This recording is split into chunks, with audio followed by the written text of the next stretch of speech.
नमस्कार, आप देख रहे हैं इंदौर फर्स्ट, आपके शहर और आपके आसपास घटित तमाम हलचलों की जानकारी और अहम खबरों के साथ मैं हूं दिव्या खोबरे। आइए जानते हैं खबरों को विस्तार से। 27 दिसंबर 2021 को एक लाश न्यू हाउसिंग बोर्ड कॉलोनी के पीछे खेत में पाई गई थी। लाश के सिर चेहरे पर पत्थरों से गंभीर चोट लगी होकर खून निकल रहा था। मृतक की पहचान उसके परिजनों द्वारा यश पिता बालकृष्ण सोनी बड़वानी के रूप में की गई। पुलिस बड़वानी द्वारा मर्ग कायम कर जांच की गई।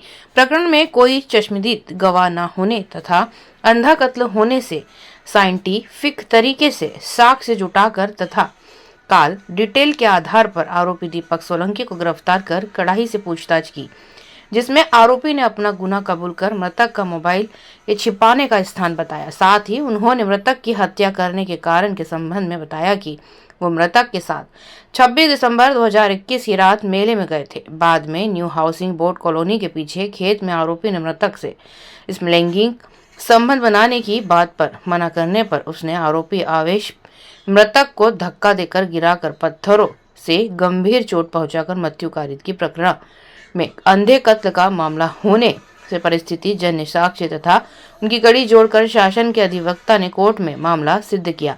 प्रकरण में पुलिस बड़वानी द्वारा आरोपी के विरुद्ध धारा 302 भादवी के तहत प्रकरण दर्ज कर न्यायालय में चालान पेश किया।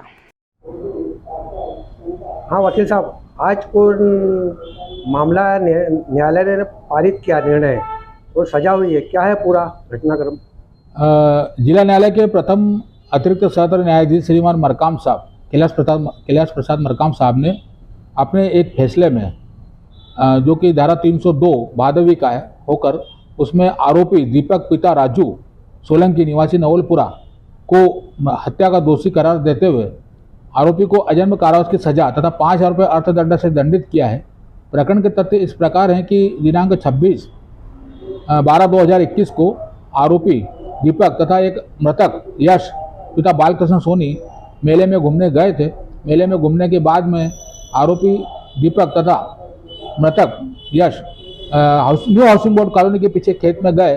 वहां पर आरोपी दीपक ने यश सोनी के साथ में समलैंगिक संबंध बनाने की इच्छा जाहिर की, जिस पर आरोपी को मृतक यश ने मना किया। इस पर नाराज होकर आरोपी दीपक ने यश को धक्का देकर उसका मुंह पत्थरों से मारकर उसको लहूलुहान कर दिया तथा गंभीर चोट पहुंचाई, जिससे यश की मृत्यु घटनास्थल पर हो गई। आरोपी ने साक्ष्य छिपाने के लिए मृतक यश के चेहरे पर पत्थरों से वार किया तथा उसकी लाश को वहीं छोड़कर भाग गया।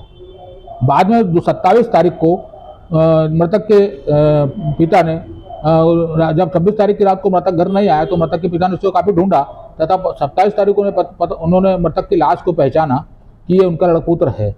पुलिस द्वारा चूँकि मामला अंधे कत्ल का था, पुलिस द्वारा साइंटिफिक तरीके से जांच की गई तथा काल डिटेल के आधार पर जांच की गई, जिसमें यह पाया गया कि मृतक और आरोपी के बीच उसी दिन रात्रि को कई बार फोन से बातचीत हुई है।